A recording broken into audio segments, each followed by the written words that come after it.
Morning YouTube. Hey guys, I just want to update you guys real quick.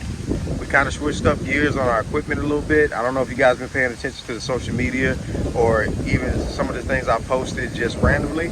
But guys, we are no longer Denali. Nothing wrong with Denali. Great company, great products. But I found something that more suits me. It just grew on me. Ever since the expo, I've been a big fan of Arc rods, guys. And me, I'm loyal also. So during my tenure at Denali, I didn't kind of switch up and just go to these. I just kind of watched them from afar. But as the season came to a close, guys, I went ahead and I thought I'd plan on the future and this is where I'm headed right here. Arc rods, guys. You can see this is the Tharp series. I think this is a 6.9. Yeah, this is a 6.9 one-eye jack. This is using my chatterbait pole, my spinnerbait pole.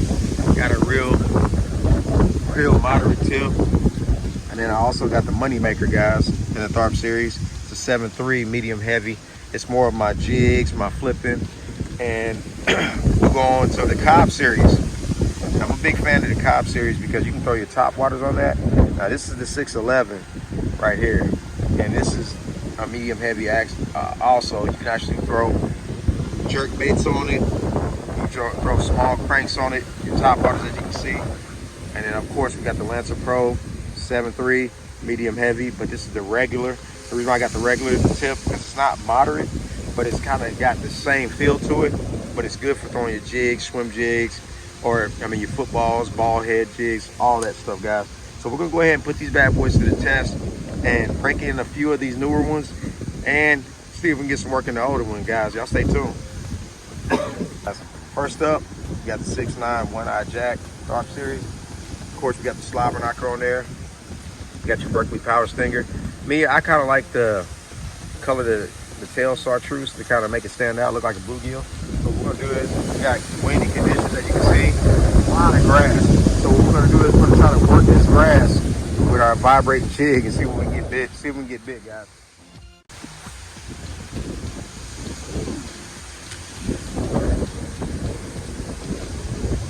Kind of like popping mine.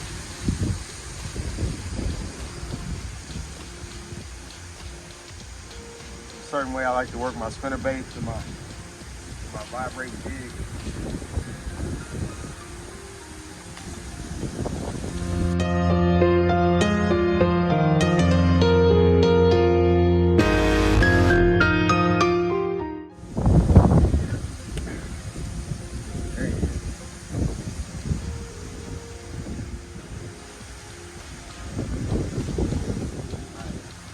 Missed him on moving bait. We're gonna switch up, so see if we can flip in there and get him.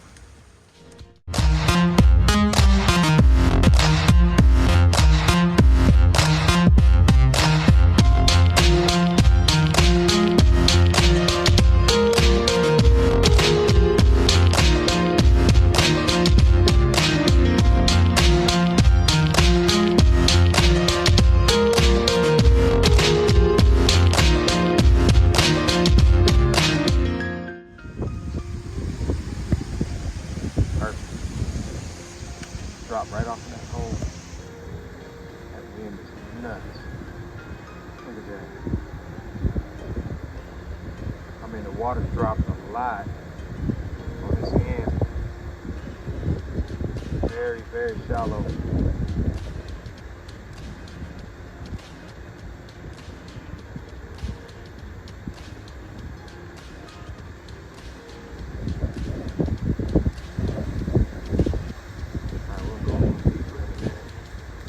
First, we're gonna go ahead and go back to our moving bait. Go right back to the moving bait.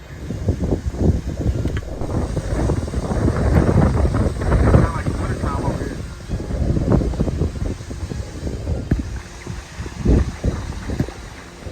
I knew it. Smallest spinnerbait. Like clockwork.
Got that one though. Good one. Good one. There's that one. Get the pressure on it. Man, it'd be nice if this is the one that broke my line. It's a big one. See if we can get revenge today. It feels like yeah. Tomorrow get more digging in the mud than outside. She is big though. Holy cow, look at this sow. Look at this sow right here. Back to back, big. Same bait. Got her. He's cold. Oh yeah. That quake, guys. What I tell you.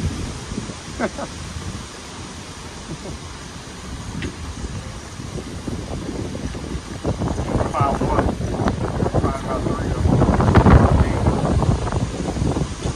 That's schooling.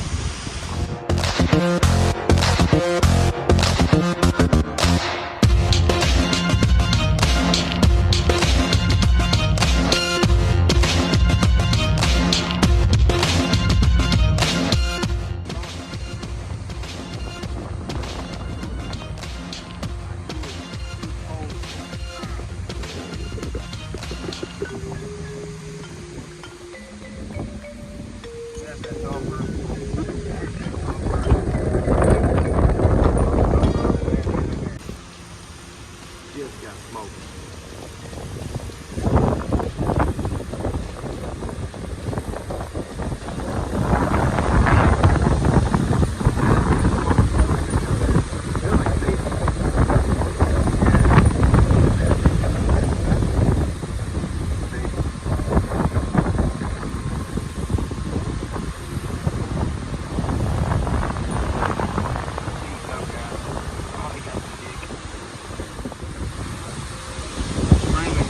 Guys, that doesn't stop them in the fall, guys. I hear a lot of y'all talking about too much wind, or it's just not enough wind. It's just different situations. You got to take different patterns for different situations, guys. If you got windy like this, you take something like a lipless crank, a spinner bait, chatter bait, or even a top water might go across this and get you bites, guys. And then you got to look at the color, the size of the bait. You got to change the situation. You cannot say it's too windy or it's too calm. Sometimes it may feel like that, but sometimes you just need a new technique to catch them like that. You might have to downsize when it's too small, too calm, and then water's too clear, and then go to something natural and smaller.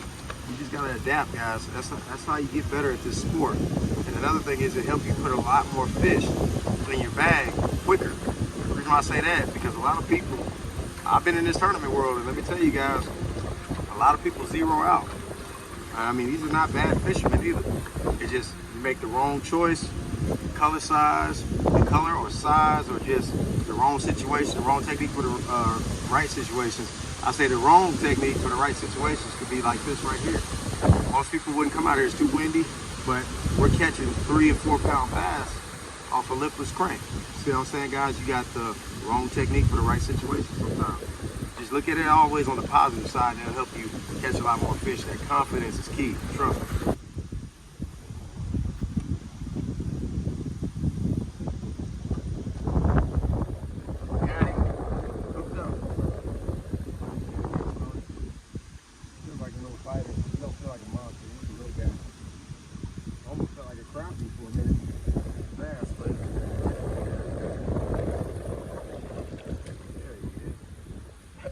God, that looked like the same fish. He just got the same stuff. That's the second fish with that infection on him.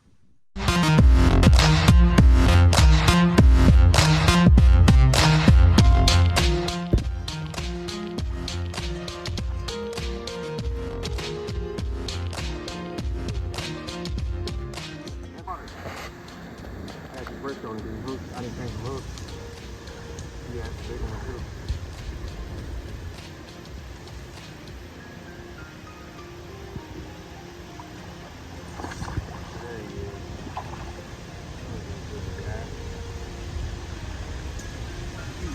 Nice. About 2.5, almost 3.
13-inch crappie. You gotta be kidding me.